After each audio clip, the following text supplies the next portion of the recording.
27 अगस्त 1972 को हिमाचल प्रदेश के छोटे गांव में दिलीप सिंह राणा का जन्म हुआ, जिनके 7 भाई बहन थे। और उस वक्त इनके परिवार ने ये नहीं सोचा था कि ये दिलीप सिंह राणा आगे चल के द ग्रेट खली का नाम पाएंगे।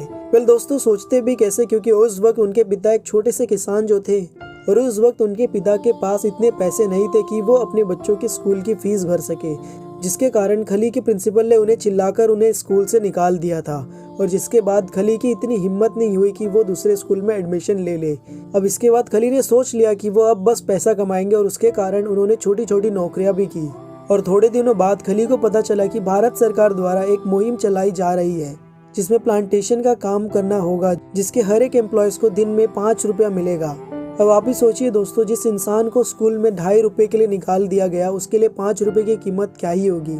अब इसके बाद वो 5 रुपए की मजदूरी पर जाने लगे, और उन्हें सब इतना जानने लगे कि सभी लोगों ने उनको काम ऑफर करना चालू कर दिया।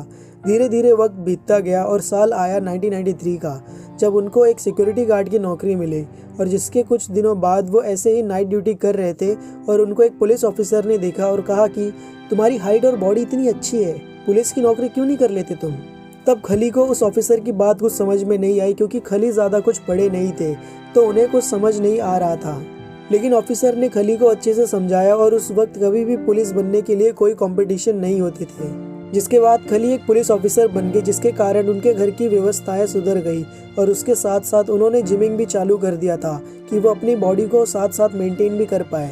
अब साल 1998 आया, जिस वक्त भारत में WWF आया था, जिसको देखकर खली बहुत ही ज़्यादा इंस्पायर्ड हुए, और उन्होंने सोचा कि अब वो रेसलिंग में हिस्सा लेंगे। और उन्होंने टीवी पे देखकर छोटे छोटे मूव्स आसानी से सीख लिए, और उन्होंने छोटे छोटे रेसलिंग मैच को खेलना भी चालू कर दिया था। साल 2000 में उन्हें APW यानी ऑल प्रो रेसलिंग से ऑफर आया कि वो अमेरिका आके अपनी सारी ट्रेनिंग पूरी करे।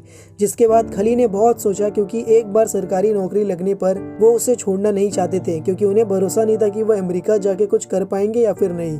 और थोड़े दिन बाद उन्होंने सोचा कि उन्हें वहां पर जाना चाहिए, और जिसके बाद वो अमेरिका चले गए अपनी रेसलिंग की ट्रेनिंग करने के लिए।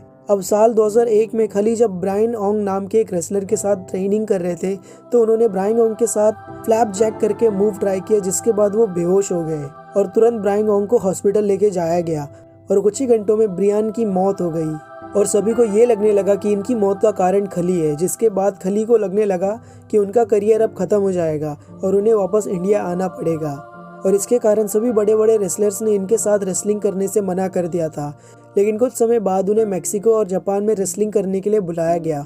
और जब ब्रियान ओंग की मौत के कुछ समय बाद उनकी रिपोर्ट सामने आई, और पता चला कि उनकी बॉडी में इतना पावर नहीं था कि वो एक रेसलर बन पाए। इसके बाद WWC के ऊपर ब्रियान ओंग के घर वालों ने केस कर दिया था, और सभी लोगों को पता चला कि खली ने ब्रियान ओंग का खून नहीं किया है। जिसके बाद WWF यानी कि WWE ने खली को रेसलिंग के लिए साइन कर लिया, और जिसके बाद खली रेसलिंग के लिए रुके नहीं, और उनको सभी लोग द ग्रेट खली के नाम से जानने लगे। दोस्तों, हम सभी को ये बात तो पता है कि रेसलिंग मैच स्क्रिप्टेड होता है, जिसकी ट्रेनिंग पहले से हुई होती है, लेकिन इस दौरान इन्हें काफ़ी चोटों का सामना भी करना पड़ता है, और इसके दौरान किसी किसी की तो मौत भी हो जाती है। पहले उम्मीद है आपको ये वीडियो पसंद आया रहेगा। अगर हाँ, तो इस वीडियो को लाइक और शेयर करें, और ऐसी वीडियो से जुड़े रहने के लिए हमारे चैनल को सब्सक्राइब करें और बेल आइकन दबाएं। मैं अभी सहानी, और आप देख रहे थे AI मिस्ट्री।